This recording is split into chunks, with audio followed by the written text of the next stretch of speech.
Laparoscopic hysterectomy for prolapse uterus. So laparoscopic procedures are very popular these days, and these are minimally invasive procedures, also called as keyhole surgeries, where the small holes are made on the patient's abdomen and the repair or the removal of the uterus is done. So in cases of prolapse uterus, is laparoscopy an option, or is it the conventional vaginal route which is preferred over the laparoscopic method for the procedures? So the laparoscopic hysterectomy and repair of the prolapse is offered when the vaginal route fails or in specialized conditions of prolapse uterus. Prolapse uterus is a condition where the uterus and the vagina along with the bladder or the bowel has come down and we can see it outside through the vagina. So here these organs, because there is defect in the support system of the uterus, they have descended down.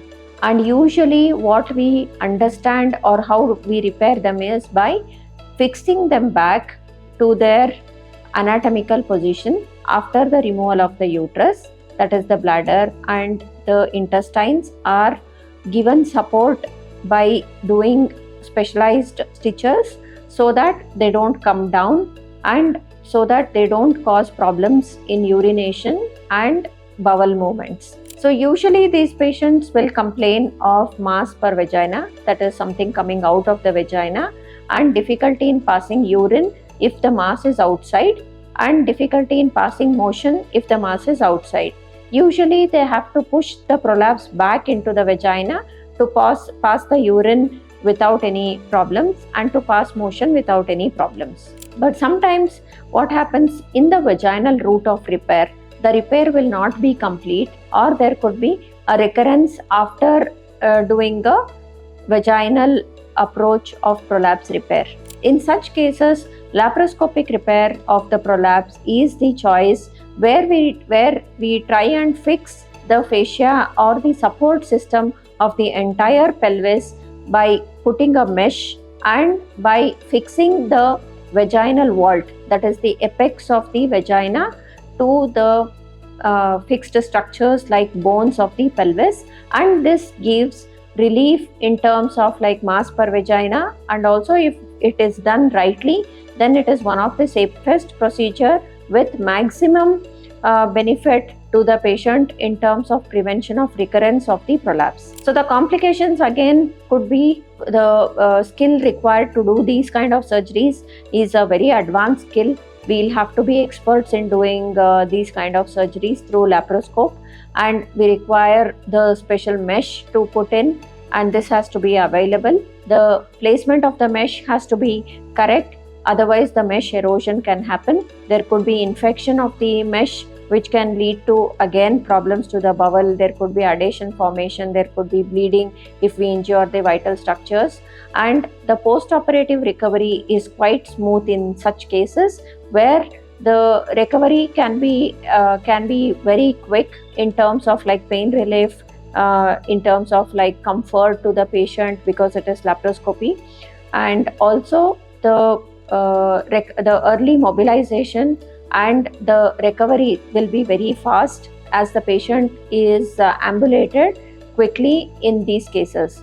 This is done under general anesthesia. The hospital stay will be about 1 to 2 days. The cost of these surgeries can range anywhere between 60,000 to 3 lakh rupees depending on the surgeon and the place where you get operated.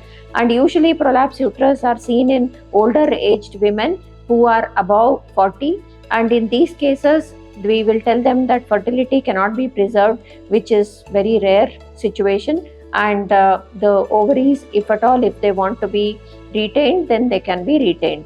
So again, the age of these surgeries, I usually keep it as 40. Below the age of 40 years, I don't do hysterectomy. I would rather conserve the uterus and do an alternative procedure for the condition unless it is a gynecological malignancy. And in these situations, because the procedure requires the general anesthesia, we usually take the physician and the anesthetic fitness before we actually do the procedure.